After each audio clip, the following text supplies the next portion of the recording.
যেটা আমাদের আশঙ্কার মাত্রা ছিল যে ন্যাটো জড়িয়ে যাওয়া মানে এটা এক ধরনের বিশ্বযুদ্ধের একটা সেই জায়গাটা চলে যাওয়ার একটা আশঙ্কা আমাদের যেটা করছিলাম গত ৩ বছর বা এর বেশি সময় ধরে এই যে জড়িয়ে যাওয়া সেই জড়িয়ে যাওয়াটা যেটা আশঙ্কাটাই কেন জানি সত্যি হতে যাচ্ছে।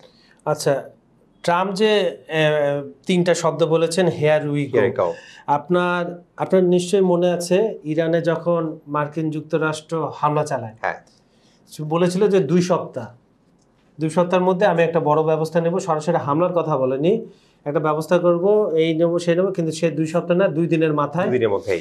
এই হেয়ার সময় আসলে ট্রাম্প নেন না, আমরা দেখি ট্রাম্প আসলে অত সময় নেন না।